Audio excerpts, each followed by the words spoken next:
Alright, so sometimes what we run into, and especially the homes here in the East Bay, is every once in a while a floor that we come across is a specialty floor. In other words, the materials aren't readily available for us, and there's actually a story behind every one of these floors like that. Like for some reason, some wood will have come in from another place, like from Australia or something, back in the 50s or 60s or whatever. We hear all these stories, but anyway, this is that case where we can't just repair this with flooring from Tom Duffy or Gallagher. We have to actually take the existing flooring out of a closet right here. Because it's just a closet, we'll be able to go ahead and take this flooring out carefully, removing the nails, and then patching this existing flooring into the areas where the wall heaters or the floor heaters were rather that need to be repaired. So here's the trick: is to try to find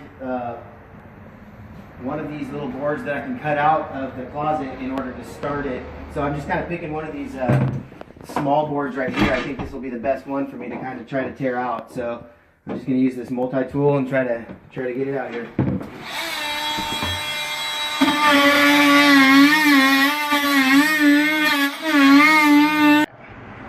Hey everybody, today we're going to be showing you a typical situation that we run into a lot of times when people have these old wall heaters. They used to have a floor furnace at one time.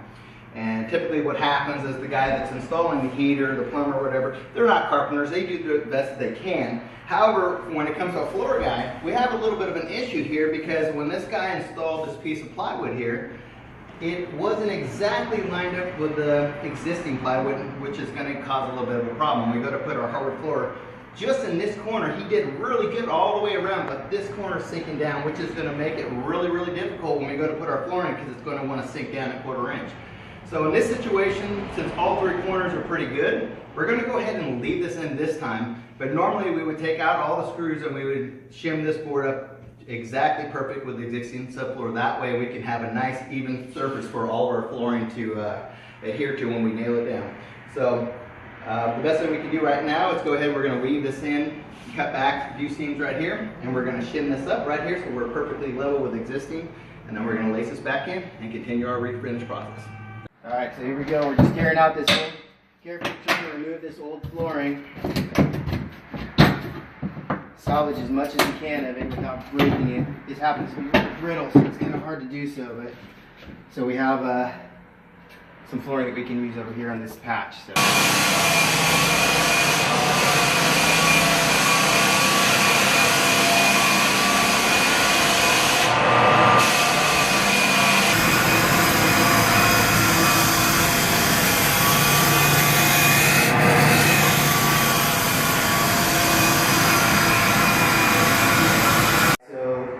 Kelly just got done rough machining part of this floor because we weren't really sure what species this was when we came in. We thought maybe it was one of those Australian eucalyptus type of woods, but as we started sanding on it, I could smell it. I've done some in the past where it was Hickory Pecan. The old hickory is called pecan. It has that sweet smell and it actually has that look to it like old hickory, so that's what we're going with, and we keep sanding away and repairing away. So mark some seams on here. We can't do crazy good seam separation because we're just limited on how much wood we have. So staggered it out the best I could, drew it out on the floor with the square and my pencil. Now I'm just going to multi-tool these seams out so that we can patch this flooring in right here.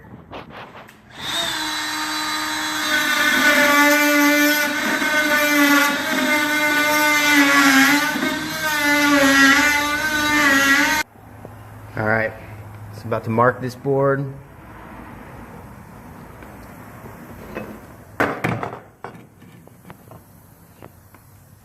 Gonna cut that, go ahead and patch this in. So ended up cutting all the seams, measuring everything, and patching this in right here. So here's kind of the finished product before we start to sand on it. And obviously we're gonna refinish this whole area and fill everything, and it's gonna look great.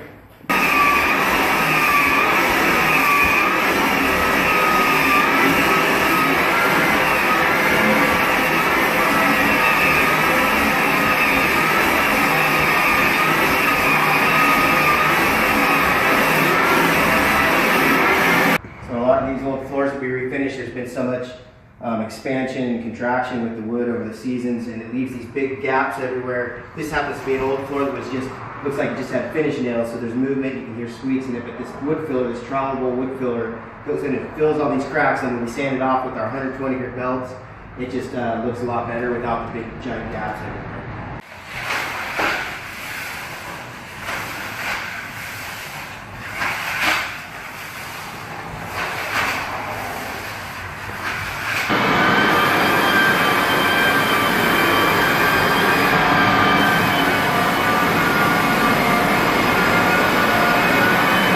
Alright, so we've got 2 coats of water-based finish on the floor now, and there's the patches that we did yesterday and the day before.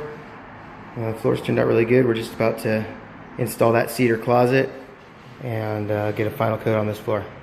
Just installed the new cedar lining in the closet here where we had ripped out the wood to repair where the floor furnace was.